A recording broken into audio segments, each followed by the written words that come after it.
Hello everyone, welcome back to our channel. In this video we are going to start a new chapter जो कि है endocrine coordination. Endocrine coordination या फिर आप बोलें chemical coordination एक ही बात है, ठीक है. Coordination का मतलब होता है कि हमारी बॉडी के पार्ट्स, हमारी बॉडी के ऑर्गन्स एक दूसरे के साथ कोऑर्डिनेट करके सिस्टम को चलाएं, ठीक है. उसे कहते हैं कोऑर्डिनेशन. अब ऑफ कोर्स अगर मेरे फॉर एग्जांपल अगर मैं एग्जांपल लेती हूँ मसल्स की, ठीक है. अगर बाइसेप कॉन्ट्रैक्ट करेगा तो इसके अंदर हमारे पास ट्राइसेप्स को रिलैक्स करना है. दोनों एंटागोनिस्ट हैं, तो इन दोनों के दरमियान में कोऑर्डिनेशन होना बहुत ज़रूरी है. और कोऑर्डिनेशन ना सिर्फ ये हमारे पास मसल्स या फिर बोन्स की मूवमेंट में चाहिए या फिर फिज़िकल हमारी बॉडी के पार्ट्स को कोऑर्डिनेशन चाहिए वर्क करने के लिए, बट इंटरनली भी कोऑर्डिनेशन इज़ वेरी इंपॉर्टेंट. कि जब for example blood pressure drop हो गया तो किडनीज काम पे लग जाती हैं. ब्लड प्रेशर हाई हो गया तो वो हार्ट को सबसे ज़्यादा इफ़ेक्ट करता है. तो इसीलिए जब भी हम लोग बात करते हैं केमिकल कोऑर्डिनेशन की तो एंडोक्राइन वर्ड उससे रिलेटेड होता है. हमारे पास एंडोक्राइन कोऑर्डिनेशन या फिर केमिकल कोऑर्डिनेशन एक इस तरीके की ऐसी कोऑर्डिनेशन है जो कि सेल्स के या फिर सेल्यूलर लेवल से लेकर different organ different part level तक जो कोऑर्डिनेशन होती है, जहाँ पर डिफरेंट तरीके के केमिकल्स रिलीज़ होते हैं. इस तरीके की कोऑर्डिनेशन को हम लोग ये कहते हैं एंडोक्राइन कोऑर्डिनेशन या फिर केमिकल कोऑर्डिनेशन. अब ये केमिकल्स क्या हैं? ये स्पेसिफिक केमिकल्स होता है, ठीक है. इन केमिकल्स को हम हार्मोन्स कहते हैं. इनका काम होता है एक पर्टिकुलर फंक्शन करवाना. केमिकल्स या फिर हार्मोन्स को आप केमिकल मैसेंजर्स कहते हो, ठीक है. तो ये किस तरीके के केमिकल सब्सटेंसेस होते हैं जो कि सबसे पहले तो ब्लड के अंदर रिलीज़ होता है. ट्रेस अमाउंट यानी कि बहुत कम अमाउंट के अंदर रिलीज़ होता है. ऐसा नहीं कि बहुत ज़्यादा क्वांटिटी हार्मोन्स की रिलीज़ होती है. और ये फिर जाकर अपने टारगेट सेल के ऊपर, टारगेट ऑर्गन के ऊपर काम करता है, ठीक है. इनके हर हार्मोन का अपना एक स्पेसिफिक रिसेप्टर होता है. हार्मोन्स केमिकल रिएक्शन को स्टार्ट करवाने का काम नहीं करते, ना तो केमिकल रिएक्शन को स्टॉप करवाने का काम करता है. ये सिर्फ उसके रेट को इंक्रीज़ डिक्रीज़ करता है. उसके रेट ऑफ रिएक्शन को ये स्टिमुलेट करता है. हाँ, अगर कोई चीज़ हो रही है तो उसे ज़्यादा करेंगे, उसे कम करेंगे, ठीक है. कोई आपको एक केमिकल रिलीज़, एक हार्मोन रिलीज़ करवाने के लिए कभी कभी क्या होता है कि एक दूसरे हार्मोन की ज़रूरत होती है.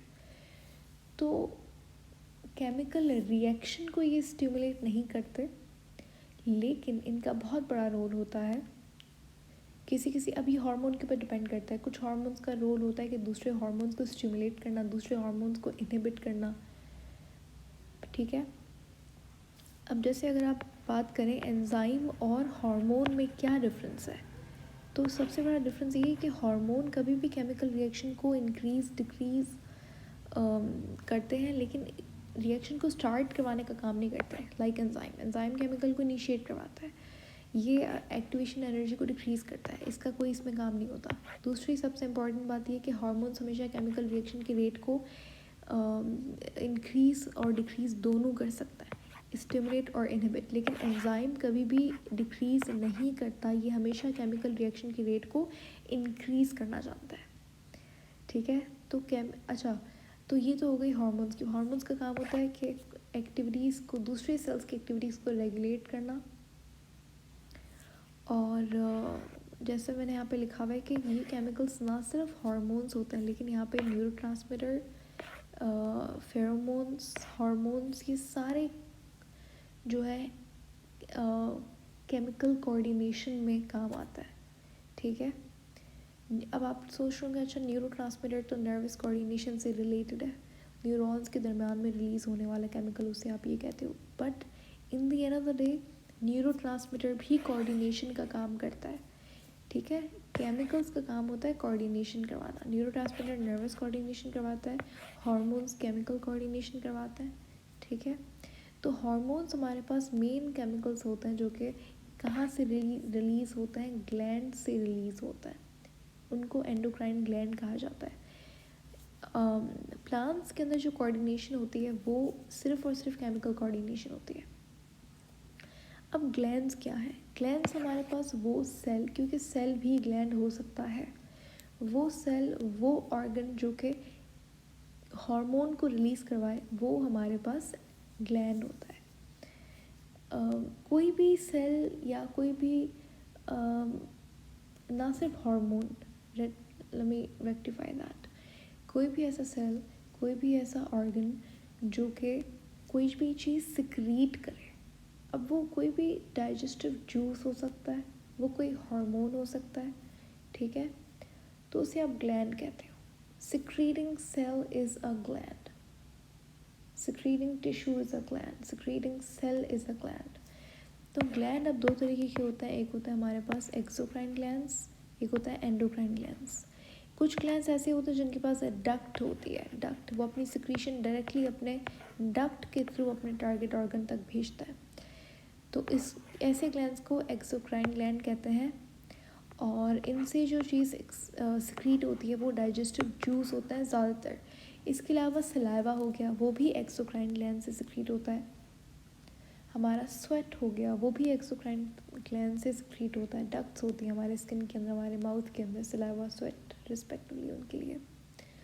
लेकिन कुछ केमिकल्स, कुछ ऐसी केमिकल्स होते हैं जो कि सिक्रीट होते हैं बगैर किसी डक्ट के, तो जहाँ से वो सिक्रीट होते हैं उसे हम लोग कहते हैं एंडोक्राइन ग्लैंड। एंडोक्राइन ग्लैंड्स के पास कोई डक्ट नहीं होती, इसलिए इनको डक्टलेस ग्लैंड्स भी कहा जाता है, ठीक है। उसके बाद हमारे पास कोऑर्डिनेशन की अगर आप बात करें, केमिकल कोऑर्डिनेशन की, तो ये वही सेम चीज़ यहाँ पे लिखी हुई है कि केमिकल कोऑर्डिनेशन को आप एंडोक्राइन कोऑर्डिनेशन भी कहते हैं। और इनके लिए सबसे ज़्यादा इंपॉर्टेंट ऑर्गन्स हमारे पास जो इन्वॉल्व होते हैं वो एंडोक्राइन ग्लैंड्स होता है। ये हमारे pass through out the body situated होता है। अगर आप ह्यूमन की स्पेसिफिकली बात करें तो हमारे पास 20 मेन एंडोक्राइन ग्लैंड्स हैं। इनका काम होता है हार्मोन को सिक्रीट करना। अब हार्मोन की बात करें तो वो ज़्यादातर हार्मोन्स प्रोटीन के बने हुए होते हैं, कुछ हार्मोन्स लिपिड के बने हुए होते हैं। मैं भी पढ़ाती हूँ ये आपको, केमिकल नेचर ऑफ हार्मोन। उसके अलावा ग्लैंड की हमने बात की, endocrine gland, exocrine gland. Endocrine glands को हम लोग कहते हैं डक्टलेस ग्लैंड्स। इनकी जो सिक्रीशन है वो ब्लड के अंदर जाती है डायरेक्टली, और फिर रिसेप्टर में जो भी ऑर्गन के ऊपर इन्हें एक्ट करना होता है उस टारगेट ऑर्गन पे ये लोग काम करते हैं। उसके बाद एक्सोक्राइन ग्लैंड्स होता है डक्ट ग्लैंड्स। ये लोग क्या करते हैं, ये एंजाइम, सीबम, स्वेट, म्यूकस, ये सारी चीज़ें सिक्रीट करते हैं। अच्छा, कुछ ग्लैंड ऐसे भी होता है, सिर्फ एक दो ग्लैंड्स, जो कि एज एन एंडोक्राइन ग्लैंड भी काम करता है और एज एन एक्सोक्राइन ग्लैंड भी काम करता है। यानी कि उनकी कुछ सिक्रीशन हार्मोन होती है, कुछ जूसेस होते हैं या फिर सीबम ये वगैरह होते हैं, इनमें से कुछ एक होता है। जैसे कि पेनक्रियास, तो ऐसे ग्लैंड को हम लोग कहते हैं मिक्स्ड ग्लैंड्स। पेनक्रियास के अंदर दो तरीके के सेल्स होते हैं, एक होता है आइसलेट्स ऑफ लैंगरहैंस और एक होता है एसिनाई सेल्स। जो आइसलेट्स ऑफ लैंगरहैंस होता है उससे एंडोक्राइन सिक्रीशन निकलती है, हार्मोन सिक्रीट होते हैं, कौन से, इंसुलिन और ग्लूकागॉन, ये आगे हम लोग पढ़ेंगे। और जो एक्सोक्राइन सिक्रीशन होती है इसकी, वो क्या होती है, वो पैनक्रियाटिक जूस होती है, ठीक है। एक और चीज़ याद रखनी है आपने कि जो हमारी बॉडी के अंदर मेन एंडोक्राइन ग्लैंड है वो हाइपोथैलेमस पिट्यूटरी है। ऑलमोस्ट बॉडी के जितने भी दूसरे ग्लैंड्स हैं वो सब के सब इन दोनों से कंट्रोल होता है, ठीक है, तो ये आपने याद रखना है। उसके अलावा एक हमारे ड्यूडेनम के अंदर ग्लैंड होता है जो कि म्यूकस को सिक्रीट करता है, उसे ब्रूनर्स ग्लैंड कहते हैं। ये जस्ट GK MCQs के लिए इंपॉर्टेंट कुछ पॉइंट्स थे।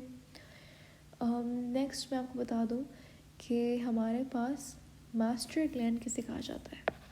मास्टर ग्लैंड कहते हैं पिट्यूटरी ग्लैंड को। पिट्यूटरी में भी कौन सा, दो तरीके का लोब्स होता है इसके, एंटीरियर लोब, पोस्टीरियर लोब। तो एंटीरियर पिट्यूटरी को मास्टर ग्लैंड कहा जाता है, ठीक है।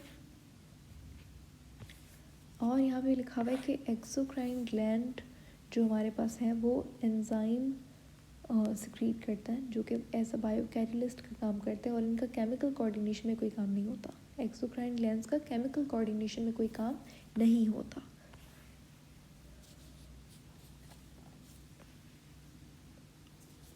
अच्छा, उसके बाद हमारे पास मास्टर ग्लैंड किसे कहा जाता है? मास्टर ग्लैंड मैंने अभी बताया आपको पिट्यूटरी को कहा जाता है, लेकिन पहली बुक्स के अंदर हमारे पास मास्टर ग्लैंड हाइपोथैलेमस को लिखते थे।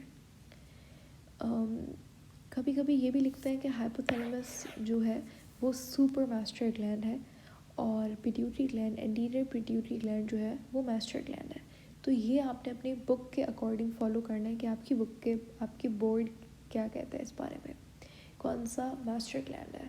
ठीक है, ऑलमोस्ट जितने भी हमारे पास एंडोक्राइन ग्लैंड्स हैं, मैंने अभी आपको बताया, वो कंट्रोल होते हैं कहाँ से? वो हाइपोथैलेमस और पिट्यूटरी से कंट्रोल होता है।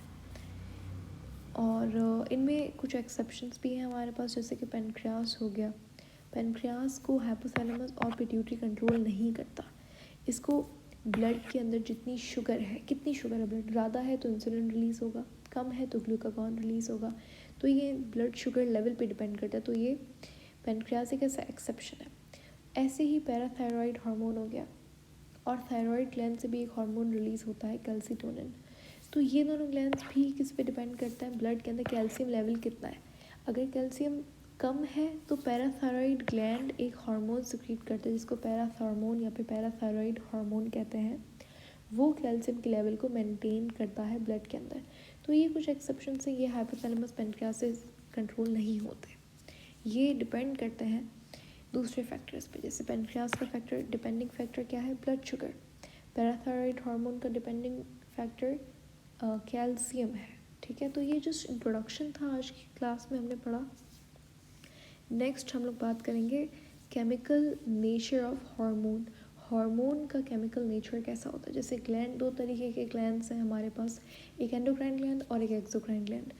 उसी तरीके से हार्मोन्स के भी डिफरेंट टाइप्स होते हैं। कुछ हार्मोन प्रोटीन से बने हुए हैं, कुछ हार्मोन्स अमाइनो एसिड डेरिवेटिव्स होते हैं, कुछ हार्मोन पॉलीपेप्टाइड चेन, लंबी प्रोटीन चेन्स होती हैं, कुछ hormones steroid lipid, derived lipid से बने हुए। So we are gonna discuss that in the next video. Until then take care. और हम इस प्लेलिस्ट के अंदर पूरा ये चैप्टर बहुत अच्छे से कवर करेंगे। I am gonna make very short videos ताकि आप उसे कभी भी देख सकते हैं। एंड वील मेक श्योर कि ये चैप्टर बहुत आसान लगे आपको। थोड़ा सा मेमोरी बेस्ड, थोड़ा सा नहीं, बहुत सारा मेमोरी बेस्ड चैप्टर है ये, बट स्टिल आपको कॉन्सेप्ट होना इम्पॉर्टेंट है क्योंकि एमसीक्यूज ट्रिकी आते हैं इस सेक्शन से और ये इम्पॉर्टेंट चैप्टर भी है।